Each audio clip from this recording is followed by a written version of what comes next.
నమస్కారం, welcome to iDream. నేను విజిత. ప్రస్తుతం మనతో పాటు ఉన్నారు ప్రముఖ జ్యోతిష్య వాస్తు పండితులు, భారతీ శంకరాపీఠం వ్యవస్థాపకులు, వేదస్మార్త జ్యోతిష్య ఆగమ ధర్మశాస్త్ర ప్రతిష్టాంత పండితావర్యులు, బ్రహ్మశ్రీ అన్నవరపు తిరుపతి మూర్తి అవధాని గురుగారు మనతో పాటు ఉన్నారు. ఇప్పుడు గురుగారితో మాట్లాడదాం. నమస్కారం గురుగారు. ఓం శ్రీ మహాగణాధిపతయే నమః. గురుగారు, దీపారాధన విషయానికి వచ్చేసరికి ప్రతి ఒక్కరిలో కూడా సందేహాలు అయితే చాలా ఉంటుంటాయి గురుగారు. అసలు దీపం ఏ నూనెతో వెలిగించాలి, దీపారాధన ఎలా చేయాలి, ఎన్ని ఒత్తులతో చేయాలి, ఏ నూనె వాడితే బాగుంటుంది, ఇలాంటి సందేహాలు చాలా మందిలో ఉన్నాయి గురుగారు. వాటి గురించి కొంచెం మీరు తెలియజేయండి. ఇన్ని అపోహలు అనవసరం. ఎందుకంటే దీపారాధనకు ఒక శ్లోకమే చెప్పింది. ఓకే. సాజ్యం త్రివర్తి సంయుక్తం వహ్నినా యోజితం ప్రియం గృహాన మంగళం దీపం త్రైలోక్య తిమిరాపహ భక్త్యా దీపం ప్రయచ్ఛామి దేవాయ పరమాత్మనే త్రాహిమాం నరకాత్ ఘోరాత్ దివ్య జ్యోతిర్నమోస్తుతే అని. ఏం చెప్పబడింది అందులో? 3 ఒత్తులు. మనం ఒక ఒత్తి వేసేస్తాం, లేదంటే 2 ఒత్తులు వేస్తూ ఉంటాం. 3 ఒత్తులు దేనికది? బ్రహ్మ విష్ణు మహేశ్వరులు ముగ్గురికి 3 లోకాలకి కూడా తిమిరాపహ సంబంధించి 3 ఒత్తులు వేసి మనం దీపారాధన చేయాలి. అయితే ఇందులో కొన్ని విషయాలకి కుంభవత్తులు వేస్తాం. అది కుంభవత్తు ఒకటే ఉంటుంది. తర్వాత కామాక్షి కుంది అని ఉంటుంది, దానికి ఒకటే ఒత్తు ఉంటుంది. ఇవి నిత్య ప్రక్రియలో ఇవి వాడకూడదమ్మా. నిత్య ప్రక్రియలో ఇంట్లో చేసేటువంటి దానికి ప్రాథమికంగా ఆ ఇంట్లో పురుషుడు ఎవరైతే ఉంటాడో అతడు చేసేటువంటి దీపారాధన అనేటువంటిది ప్రధానంగా 3 ఒత్తులతో వెలిగించవలసిందే. అది నువ్వుల నూనె లేదా ఆవు నెయ్యి, 2. కొబ్బరి నూనె, విప్ప నూనె, ఆ నూనె, ఈ నూనె ఇవన్నీ కూడా వంశనాశనానికి, సంపద నాశనానికి, అరిష్టానికి మినహాయిస్తే ఇంట్లో వాడకూడదు. అంటే ఆ వంశనాశనం నేను అనకూడదు, కానీ ఎందుకు అనాల్సిన పరిస్థితి వచ్చిందంటే అది వద్దు అంటే వినరు. కొంచెం ఆ పదం అనేటువంటిది గట్టిగా వాడితే కొంచెం భయంతో అయినా అది వాడటం మానేస్తారు. కేవలం ఆవు నెయ్యి, నువ్వుల నూనె, ఈ 2 మాత్రమే దీపారాధనకు ఉపయోగం. కొన్ని ధన విధానం, నష్టధన ప్రాప్తి కోసం చేసేటువంటి వాటికి కార్తవీర్యార్జున స్వామి వారికి వాళ్ళకి ఆవ నూనె వాడే వేరే. తంత్ర ప్రక్రియలో ఇక వేప నూనె, విప్ప నూనె అవన్నీ వాడుతూ ఉంటారు. కానీ నిత్యము ఇంట్లో సనాతనంగా ప్రతినిత్యము చేసేటువంటి దాంట్లో మాత్రం మనం కేవలము ఆవు నెయ్యి లేదా నువ్వుల నూనె, ఈ 2 మాత్రమే మనం వాడాలి. తర్వాత నేను అంటే ఇది కొంతమందికి నచ్చకపోవచ్చమ్మా, నేను చూస్తూ ఉంటాను. దీపారాధన చేసినప్పుడు అగ్గిపుల్ల వెలిగిస్తారు, దాంతో అగరవత్తి వెలిగిస్తారు, దాంతో దీపారాధన వెలిగిస్తారు. లేదా అగ్గిపుల్ల వెలిగించి ఏకహారతులు ఒక ఒత్తి పెట్టి ఆ ఒత్తి పెట్టి దీపారాధన వెలిగిస్తారు. ఏదైనా అగ్నే. త్రేతాగ్నులు ఎందుకు చేస్తున్నారు నాకు అర్థం కాదు. త్రేతాగ్నులు ఎందుకు చేస్తున్నారు అంటే 3 అగ్నిలే కదా అయినా ఇక్కడ. ఇప్పుడు ఎందుకు చేస్తారు అంటే అగ్గిపుల్లతో వెలిగించకూడదండి. అగ్గిపుల్ల అంటరానిదా? అగ్గిపుల్ల అంటరానిదా? అగ్గిపుల్ల అంటరానిదా? దాని కెమికల్ ఉంటుందండి. ఓకే, అగరబత్తిలో కూడా కెమికల్ ఉందిగా. నూనె కెమికల్ లేకుండా నూనె వస్తుంది ఇప్పుడు. అంటే నీకు కెమికల్ లేకుండా రావాలంటే చెక్కుముక్కిరాలు పట్టుకోను, లేదంటే కనుక శమీ గర్భాదగ్నిం మంథతి, ఈ జమ్మి చెక్క అవి ఉంటాయి, అవి పట్టుకొని బాగా రాస్తే నిప్పు వస్తుంది. అందులోంచి తీసి నువ్వు చేయాలి. అప్పుడు అది చేస్తున్నావా? లేదు కదా. అక్కడ అగ్నికి నువ్వు దోషాన్ని ఎలా చూపిస్తున్నావు? దీపారాధన వెలిగించిన తర్వాత వేలు పెట్టినా ముట్టుకుంటుంది, అంటుకుంటుంది, అది నొప్పి వస్తుంది. అగరబత్తికి వెలిగించి చేపెట్టినా అంటుకుంటుంది, అగ్గిపుల్ల వెలిగించి చేపెట్టినా అంటుకుంటుంది. అంటే దాని స్వభావం ఒకటే ఉంది కదా, దాని స్వభావం అది మార్చుకోవట్లా. చాలామంది వాడు ఊసరి వెళ్ళి రంగులు మారుస్తాడు అంటూ ఉంటాడు. నేనంట ఊసరి వెళ్ళి రంగు మాత్రమే మారుస్తుంది, స్వభావం మారట్లేదుగా. నాకు అనిపిస్తుంది దాన్ని ఎందుకు తిట్టిపోసుకుంటారు? దాన్ని ఉసురు తగలడానికి కాకపోతే రంగులు మారుస్తుంది. అది దాని ప్రాణం మీదకి వచ్చినప్పుడు తనని తాను కాపాడుకోవడం కోసం రంగులు మారుస్తుంది. వ్యక్తిత్వ స్వభావాన్ని మార్చుకోవట్లేదు కదా అది. నేను రంగు మార్చాను కాబట్టి నేను కోతిని తినేస్తాను, లేదంటే పావును మింగేస్తాను అనట్లేదు కదా. ఆ పురుగులను అది తినగలిగిందే తింటుంది మినహాయిస్తే రంగు మార్చాలని చెప్పి వ్యవహారం చేయట్లేదు కదా అది. అలానే ఆ జ్యోతి, మీరు దీపారాధన ఏది వెలిగించినప్పటికీ కూడా ఆ మంట అనేటువంటిది దాని స్వభావం మారట్లా. దాని స్వభావం మారుతుందని చెప్పి త్రేతాగ్నులుగా మీరు చేస్తున్నారు. మనం మామూలుగా ఒక ఇంట్లో 2 కుంపట్లు, 2 పొయ్యిలు ఉండకూడదు అంటూ ఉంటారు. అంటే ఏంటి? మామూలుగా దంపతులు ఉన్నారు, వివాహం అయిన తర్వాత వాళ్ళు కూడా ఇదే ఇంట్లో ఉంటుంటారు. కొంతమంది ఏం చేస్తారంటే నాకు అత్తగారితో పడట్లేదు సంథింగ్ పైకి వెళ్ళిపోయి ఉంటారు, ఒకే ఇంట్లో పైన ఉంటుంటారు. ఆ 2 వంటలు పనికిరావు. పైన ఉంటే ఉన్నారు, వంట ఒకే చోట పెట్టాలి, 2 అగ్నిలు పెట్టకూడదు. అటువంటి త్రేతాగ్నులు ఎలా చేస్తున్నారు మీరు అంటే అంటే ఒకదానికి ముట్టిస్తున్నారు. ఆ ముట్టించే దాని గురించి నేను మాట్లాడుతున్నా. నువ్వు అగ్గిపులు వెలిగించి అంటించేయి, దాంట్లో అంటించకూడదు అనేటువంటి అది పనికిరాంతి నువ్వు ఎలా భావిస్తున్నావు అంటే మన ఆలోచన అక్కడ. ఇటువంటివన్నీ కూడా మనస్సులో పెట్టుకొని శంక పెట్టుకొని అగ్నికి అంటరాంతరం చేస్తున్నాం మనం. అగ్నిని ఏ అగ్ని పనికిరాదు అంటున్నాం. ఆహా, ఆ అగ్ని పనికిరాదు, ఈ అగ్నితో ఈ అగ్ని అంటించావు, అక్కడ కూడా దాని వల్లే కదా. అదే దీంతో దీపారాధన చేయవు. ఏంటంటే దేని నుంచి వచ్చింది అగ్ని? నీకు ఆ పొలం నుంచి వచ్చింది, మనం వద్దనుకున్నామో దాని నుంచే వచ్చింది. అంటే ఈ చిన్న ఆలోచన ఎందుకు చేయట్లేదు అంటే ఇటువంటివి చేస్తూ ఆ లోపల అనుమానాలు ఉంచుకొని ఇటువంటివి చేస్తూ ఉంటే మనకు ఎందుకు ఫలితాలు వస్తాయమ్మా? ఇంకా దీని మీద అనవసరమైనటువంటి అపోహలు వస్తూ ఉంటాయి. ఇంకొంతమంది దీపారాధన పెట్టేసిన తర్వాత అందరూ కూడా అర్థం చేసుకోండి, చెప్పేటువంటిది ఏదో నోటుకు వచ్చింది అని చెప్పట్లేదు. మనం ప్రతినిత్యం చేసేటువంటి చిన్న పొరపాటు చిన్నదే కదా అనుకుంటాం. జీవితానికి ఉదాహరణకి తీసుకోండి, జీవితం బాగుపడాలన్నా నాశనం కావాలన్నా చిన్న చాలు, అంతకుమించి పెద్దది అవసరం లేదు. దీపారాధన చేసినప్పుడు మనము కుంది పెట్టేసేసి కుందిలో నూనె పోసేసి ఆ వత్తి పైన పట్టుకొని కిందలా ముంచి ఇలా మనం వెయ్యాలి. మనం ఏం చేస్తున్నాము, సగం నూనె పోస్తాం, ఆ ఒత్తి అక్కడ పెట్టేస్తాం, ఆ నూనె పట్టుకొని ఒత్తిని మొత్తం అంతా తడిపేస్తాం, ఎంగిలైపోతుంది. మన చెయ్యి ఎప్పుడైతే తగులుతుందో ఎంగిలి అవుతుంది. అప్పుడు అది పనికిరాదు.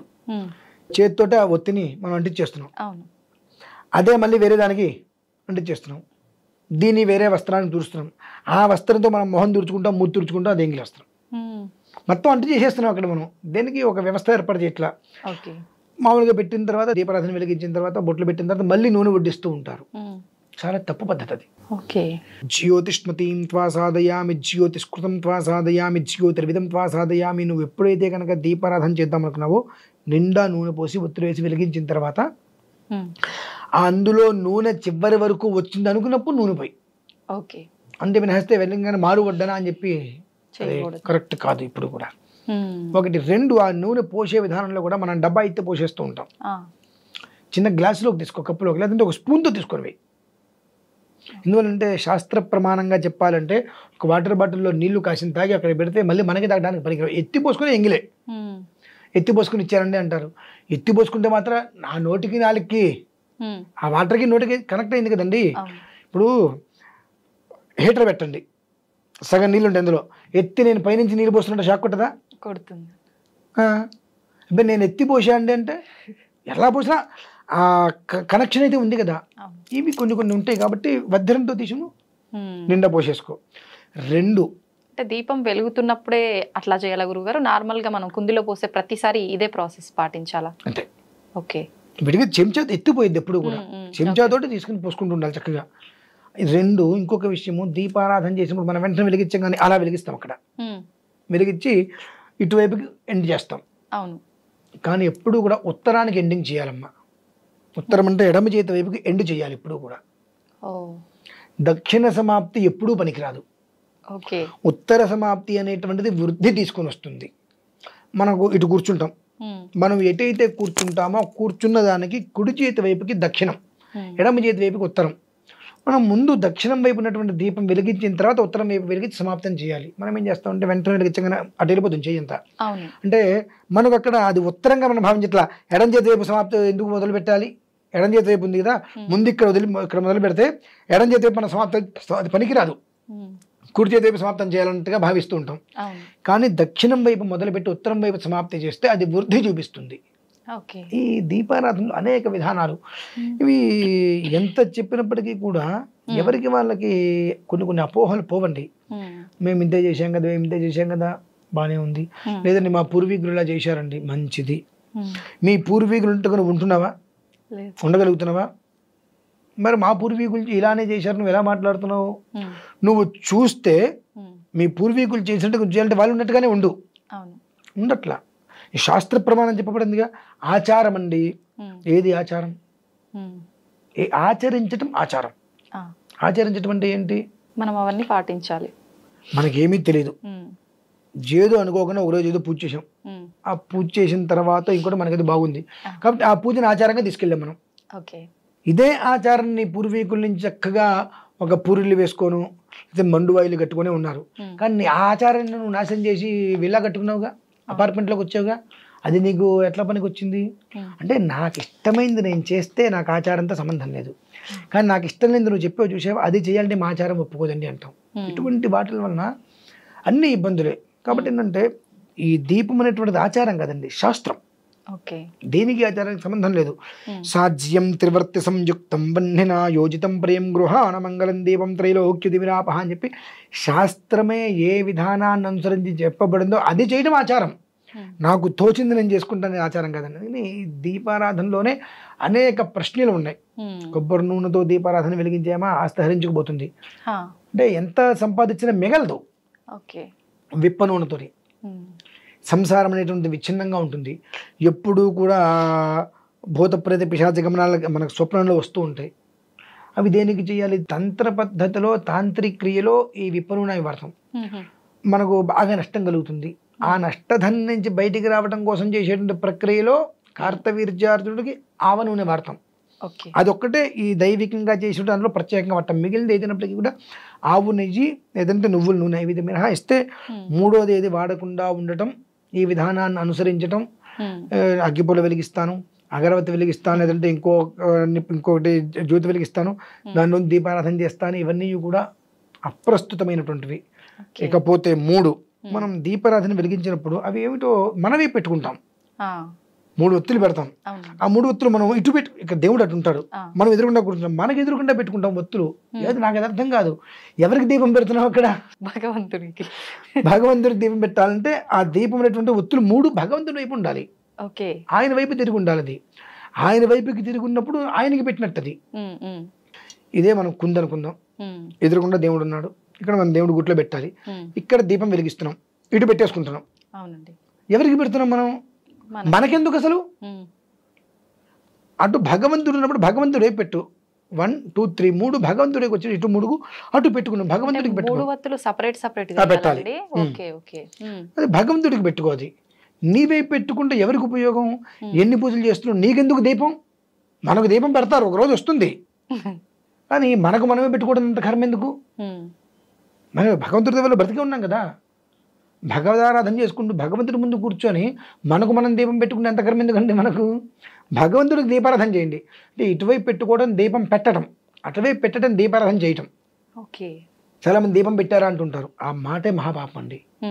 దీపారాధన చేశారా లేదా దీపం వెలిగించారా, దీపం పెట్టారా అంటే అది ఒకసారి పెడతారు. ఒక మనిషికి ఒకసారి దీపం మళ్ళీ పెట్టరు, ఆ చనిపోయినప్పుడు తల కింద పెడతారమ్మా. అంటే ఇవి తెలుసుకోవాలి. కొన్ని మాటలు చాలా ప్రాణాంతక సమస్యగా, దీపం పెట్టారా దీపం పెట్టారా దీపం పెట్టారా అంటే దీపం పెట్టాలని కోరుకుంటున్నారా, ఆ స్థితి వస్తుంది మనకు. దీపారాధన చేశారా, దీపం వెలిగించారా, దీపం పెట్టారా, తేడా ఉంటుందండి. ఆ పదం కూడా మనం వాడేటువంటి పదం కూడా ఒక్కొక్కసారి మనం ప్రాణాంతకంగా తీసుకుని వస్తుంది. కాబట్టి కొన్ని మాటలు మనం మాట్లాడేటప్పుడు కూడా కొంచెం జాగ్రత్త పడటం అనేటువంటి చాలా ఉపయోగం. కాబట్టి ఈ దీపారాధన విషయంలో తగు జాగ్రత్తగా ఉండటం వలన చాలా యోగవంతమైనటువంటి జీవితం వస్తుంది. ఆ చిన్న దీపం చాలు కొండంత వెలుతురునివ్వడానికి, కొండంత భస్మము తేవటానికి. కొండంత భస్మం చేయాలన్నా, కొండంత వెలుతురు చేయాలన్నా ఆ ఒక్క చిన్న దీపం చాలు. అది మనం ఎలా చేస్తున్నామో అనేటువంటి ఒక ప్రక్రియ మనకు తెలిసి ఉన్నట్లయితే ఆ విధానం జీవితం బాగుంటుందమ్మా. అయితే గురువుగారు ఒక్కొక్కసారి దీపారాధన చేసినప్పుడు అది చాలా ఎక్కువసేపు వెలుగుతూనే ఉంటుంది, ఒక్కొక్కసారి ఆఫ్టర్నూన్ వరకల్లా దీపం అనేది కొండెక్కుతుంది. అలా జరగటం వల్ల అంటే ఏదైనా దోషం? ఏం లేదమ్మా, దీపారాధన మనం చేసాం, దానికి ఏదైనా చిన్న అడ్డు పెట్టుకుంటాం, అడ్డు పెట్టలేదు, గాలి వచ్చింది కొండెక్కేసింది, మనం ఏం చేస్తాం దానికి? అయితే ఇక్కడ ఒక విషయం, కొండెక్కంగానే అందరూ ఏం చేస్తారంటే అందులోనే మళ్ళీ వెలిగించేస్తారు. ఆ నూనె పనికిరాదు, ఆ వత్తి పనికిరాదు, ఆ రెండు ఎంగిలైపోతాయి. దాన్ని తీసేసి మళ్ళీ ఒకసారి తొలిచి మళ్ళీ దీపారాధన చేసుకోదలుచుకుంటే అంటే ఇక సాయంత్రమే చేసుకో. కొండెక్కే ముందు నువ్వు చూసావంటే నూనె పోయి, లేదు కొండెక్కేసిన తర్వాత చూసావు దాని గురించి పట్టించుకోద్దు. ఇంకా సాయంత్రం తీసేసి శుభ్రంగా కడిగి మళ్ళీ చేసుకో కావాలంటే. అంతేమైనా హాయిస్తే కొండెక్కేసింది కదా అని చెప్పి మళ్ళీ అదే ఒత్తిలో దీపారాధన చేసిన పాపమే, ఆ ఒత్తి తీసేసి అదే నూనెలో కొత్తగా ఒత్తి వేసి దీపారాధన చేసిన పాపమే. ఓకే. ఆ నూనె, ఆ ఒత్తి రెండు తీసేసి శుభ్రంగా తుడిచి మళ్ళీ చేసుకోవాలి. అంటే ప్రతిరోజు మనం దీపారాధన చేసేటప్పుడు ఖచ్చితంగా అందులో ఉన్న ఆయిల్ తీసేయాల్సిందండి. జనరల్ గా చాలా మంది ఒత్తులు మాత్రం మార్చి అదే ఆయిల్లో మళ్ళీ ఫిల్ చేసి పనికిరాదు. చేస్తూ ఉంటారు గురుగారు. ఓకే. ఇప్పుడు చిన్న లాజిక్, మీ ఇంట్లో పాలు ఉన్నాయి, ఇవాళ పాలు కాచారు, పాలు మిగిలినాయి, ఆ పాలల్లో రేపొద్దున మళ్ళీ పాలు కాస్తారు మీరు? లేదండి. ఏదంటే మరి పాలు విరిగిపోతాయి కదండి అందులోనే చేస్తే. అంటే పుణ్యం పోయినా పర్లేదు కానీ పాలు విరగకూడదమ్మా. అది ఆ లాజిక్ తెలియదు కదండి. అలా చేస్తే తెలిసిదే ఉందమ్మా. పాలల్లో ఇవాళ ఉన్న పాలలో రేపు పాలు పోస్తుంటే విరిగిపోతున్నాయి, కాచడానికి ప్రయత్నం చేస్తుంటే. అటువంటిది ఇవాళ వెలిగించి నూనె ఆగిపోయింది, అందులో రేపు మళ్ళీ ఒత్తి వేసేలా వెలిగిస్తున్నాం, ఆ నూనె తీసేసి కదా. అంటే ఇక్కడ ఏమవుతుందంటే చిన్న విషయం, ఒక కప్పు టీ, ఒక కప్పు నెయ్యి పెట్టండి, రెండిట్లో ఈగలు పడతాయి. టీ కప్పు ఏమో పక్కన పడేస్తారు, కాఫీ నేతి కప్పులోంచి ఈగను తీసేస్తారు. నెయ్యి వాడే పదార్థమే, టీ వాడే పదార్థమే. టీ 20 రూపాయలతో వచ్చేసేసింది, ఈ నెయ్యి ఇంత గ్లాసు ఉంటే 100 రూపాయలు పెట్టాల్సి వస్తుంది, కాబట్టి ఆ ఏగని తీసేసి నెయ్యి వాడుకున్నారు. ఆ టీ 20 రూపాయలు కాబట్టి టీని పక్కన పడేసాం. ఇది పోవాలి, అది పోతేనే మనం బాగుంటాం. అది ఉన్నప్పుడు మనం ఎక్కడ బాగుంటాం అసలు? ఆ వ్యత్యాసం అనేటువంటి మనం చూపించద్దు. చూపిస్తావా, నెయ్యి కూడా పక్కన పడే, నెయ్యి పక్కన పడేసేటువంటి స్థాయి నీకుందా, వ్యత్యాసం చూపించు, లేదా వ్యత్యాసం చూపించు. ఓకే, అంతే. చాలా బాగా సమాధానం చెప్పారు గురుగారు చాలా మందికి. నిజంగా థ్యాంక్ యూ గురుగారు.